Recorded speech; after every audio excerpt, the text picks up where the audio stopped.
This is a Hampton Bay ceiling fan. And a quite uncommon antique brass finish.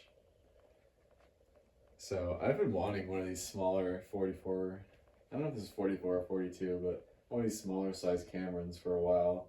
And it just so happens that the first one I get is probably the rarest finish that these came in. Because this is a bit of a newer fan, and by this point antique brass and polished brass is pretty rare as well. And those were basically being phased out, but they did still make them. So here's this one. The date code says, well, actually, I don't know if it's the date code, but the closest thing to a date code says 1196. So if it's from November of 96, then I was right. I'm going to show the tag up here. All right. As well as the top of the motor in general.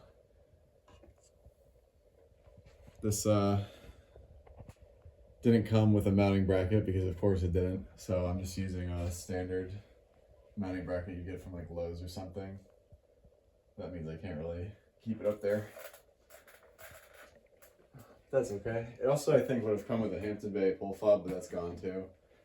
It has that weird little chain nut thing, plus the reverse switch. Yeah, this reverse switch that they all used. Anyways. Here's low speed.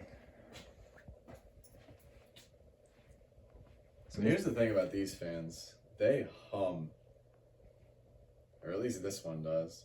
It's weird because the bigger version that most people know, they don't really make much noise at all. But when it's quiet, you can hear this reverberating throughout the entire basement. This thing is quite noisy. It's almost like a Hunter original or something. Like one of those 36-inch ones. Other than that, it runs nice. It's a cool looking fan, which is why I got it. And it was only $20.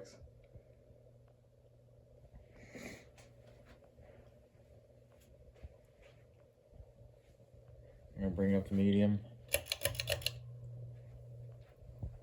The only place I can recall off the top of my head that had one of these, I know there's more, but I guess a sweet shop is what you'd call it, on the Seaside Heights Boardwalk had two brand new at the time. This was like 12 years ago, but brand new Harbor Breeze Caleras, and then one of these, and I think it was just their glossy white finish, whatever that was called.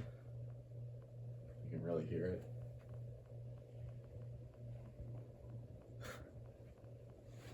Some of the hum, I guess, could be caused by the fact that the canopy's not up or anything, but it really is a lot. On top of the humming noise, there's also like a little buzzing, like a buzzing noise almost. I wonder if that's just a loose blade screw. Not sure.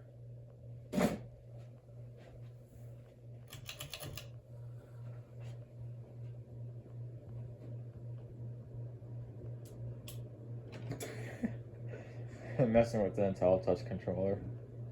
This will definitely respond well to IntelliTouch. We'll do demo mode at the end. It's a weird noise. You can hardly even hear that.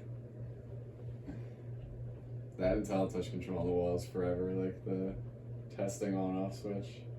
Because for one, it barely works, and two, the power button is reversed, so I don't ever want to sell that. Go shut it down.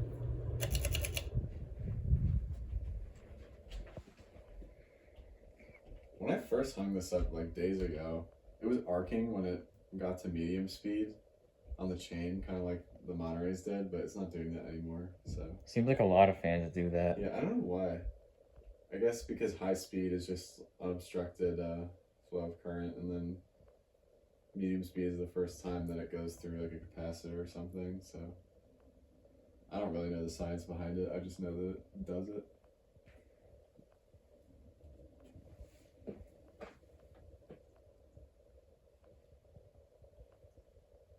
Bearings are quite good on this though. They don't make any noise. That'd be quite a combo if all three things were making noise at the same time. That would be like a circus fan at that point. did come from the circus.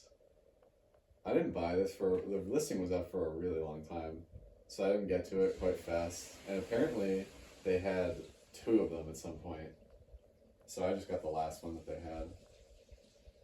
I think they sold the first one for closer to like $40 though, which is probably more than I'd be willing to pay for something like this. Well, I think that's all for the small Hampton Bay Fiend. Thanks for watching.